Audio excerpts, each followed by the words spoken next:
Howdy doody. So I decided to put up a little bit of a video, a little bit of an opinionated rant, I suppose. And I suppose it's to do with being afraid to talk in public and openly about one of the biggest things that's causing people to worry and to have opinions, and talking about immigration and direct provision and asylum seeking. And most people who know me would know that I would be opinionated, not afraid to speak my opinion. But because of a narrative that's kind of being pushed by, I suppose, government parties and even opposition parties, this narrative of if you support immigration then you're far left, and if you oppose immigration then you're far right.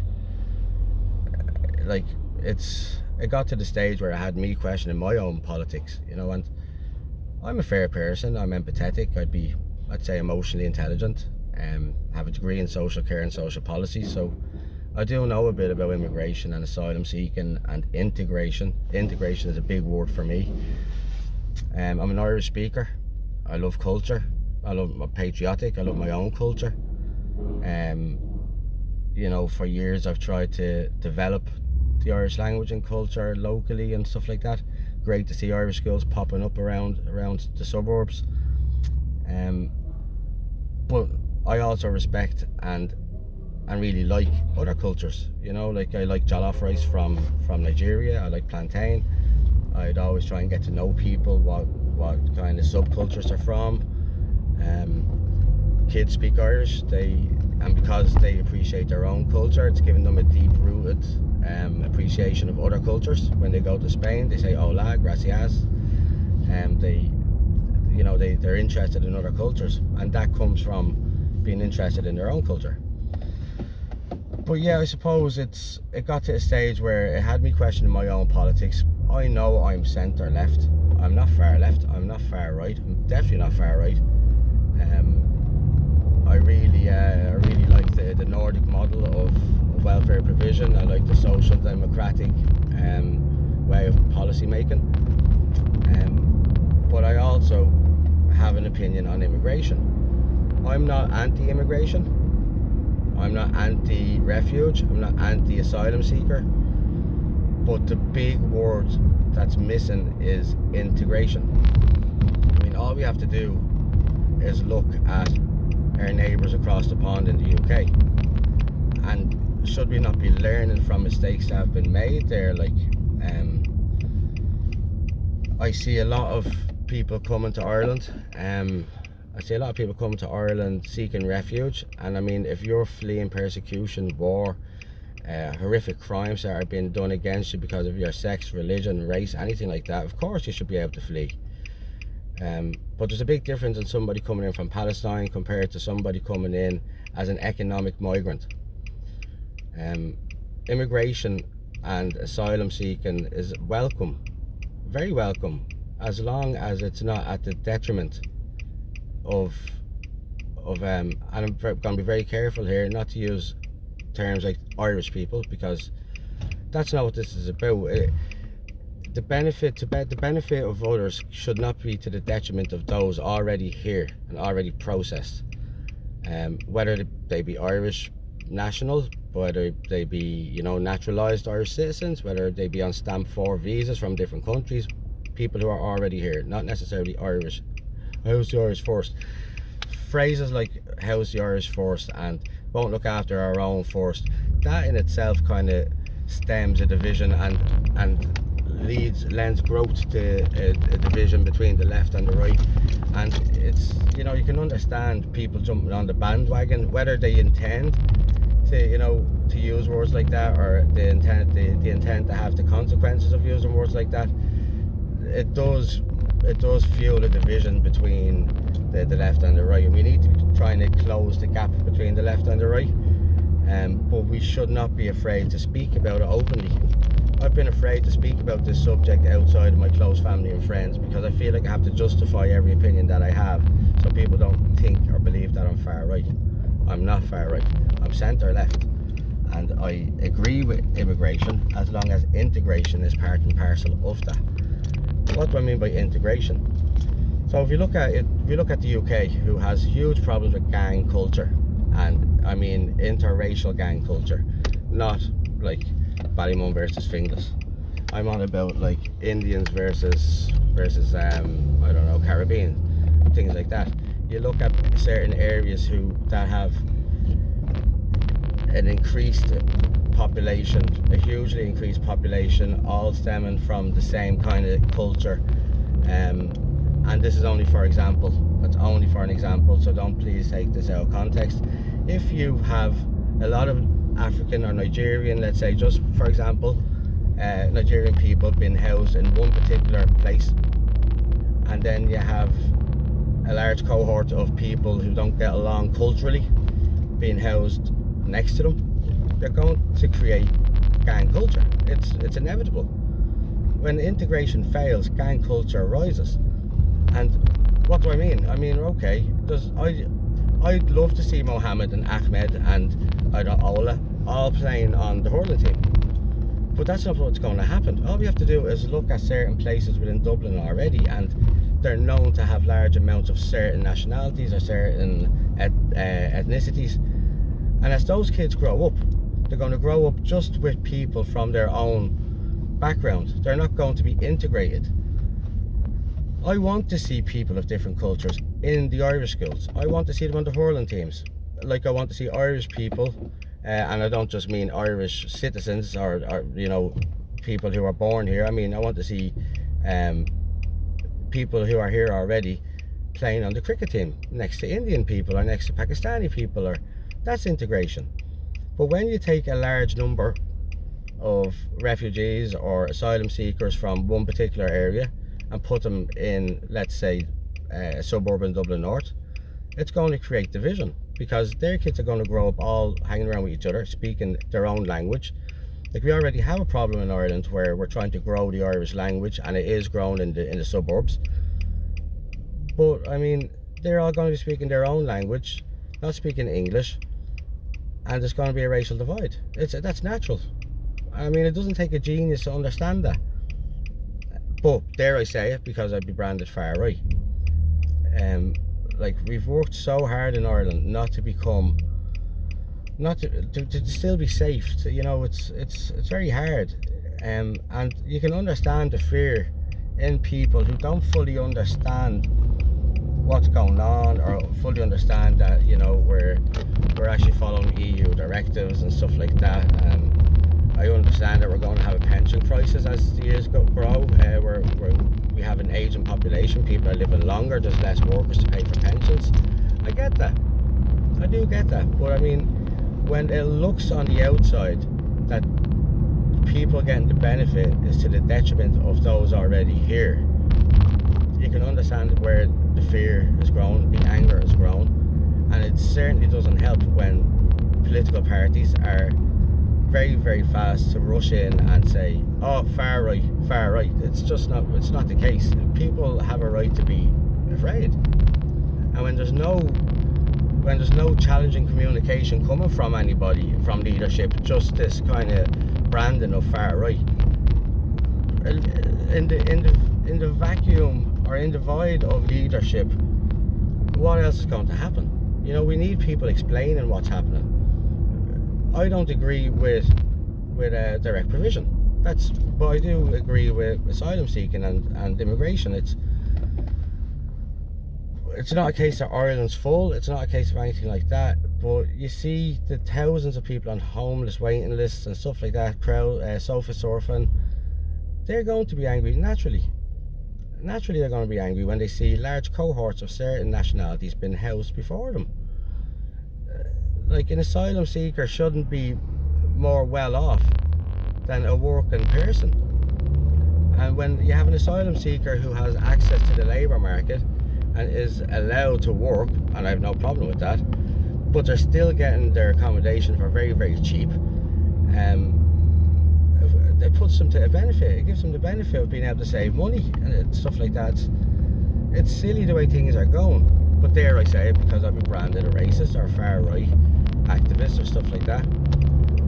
So again, I do believe that integration needs to be a key part of immigration. We can't just be putting large large cohorts of certain ethnicities in one area, it's going to create gang culture and racial division. We only have to look at England to see where that's happened, the likes of Coventry, Birmingham, where it's kind of fueled divisions amongst their, I suppose, indigenous population versus these ethnic groups, and we should really be learning from that. Absolutely no problem with immigration, no problem with people seeking asylum, but I do have a problem with economic migration at the moment.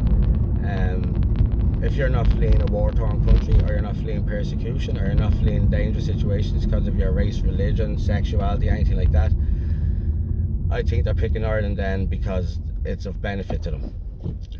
And you know, it's time to be able to talk about it openly. I'll have a chat with anybody openly about anything like this. I'll probably be getting a bit passionate and heated, but I mean, being passionate and heated in conversation is healthy. Unfortunately, we can't have these passionate and heated conversations with leadership or with government parties or with even any political parties, because they're so quick to rush and call us far right when that's not the case. You know, and they don't want to be associated with that sort of talk. They want to be seen to do good, all of that. It's all about image. Yeah, as a father, I'm afraid of certain ethnicities coming in without better integration, because they need to integrate into our cultural norms as well as our societies and our schools and all of that. There are certain ethnicities and cultures that their beliefs would be so far apart, I suppose, from what we believe here in what we call Western democracy, our values, protection of children, protection of women, women's rights. There's men coming from areas, and women, but men I'd be more concerned about as a father to a daughter. Men coming from certain areas whose cultural belief is that women are of lesser value, or you know, they don't see a problem with beating women, or in some subcultures they even believe that having sex with girls is like a medicine for certain diseases, you know. And that does worry me a little bit. It worries me that like the governments have failed throughout the years to be able to implement the Irish language in society. So imagine how we're going to deal with these kind of cultures and values that just don't align. And that would be a worry of having large cohorts of certain ethnicities within certain areas without being integrated, is that culture will become the norm in those areas. We're talking about people coming from countries where child sexual abuse is very high, cultures where, you know, where we just wouldn't really align. I don't want to say, I have to be careful of what I'm saying, because I don't want to be branded far right. And again, I do believe that people being persecuted, fleeing war-torn countries, anything like that, have the right to seek asylum, you know, seek refuge and shelter. And then it's on us and our governments to integrate them. You know, it's shocking. It's shocking. It really is that we're not learning from our nearest neighbours across the pond, and we're going to end up with racial divisions even further than they are now. And yeah, where I have opinions about a lot of stuff, by the way. This is just the one that's been grinding me gears, because I haven't been able to talk about it openly. I haven't been able to have open debates about it. And that's sad. You know, it had me questioning my own political beliefs, thinking, am I far right for thinking that? And I'm not. I'm centre left. I've always been centre left. Irish Republican, speak Irish, interested in culture, not just my own, any culture.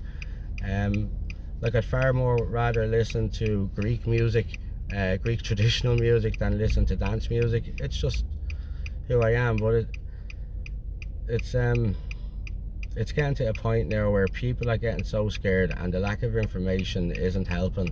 And I do understand that some of the videos that go around about anti-immigration or about asylum seekers, the kind of rhetoric and the kind of wording that they use, like how the Irish first and they don't care about us Irish, that is fueling it, you know what I mean? And I certainly don't want to come across as that.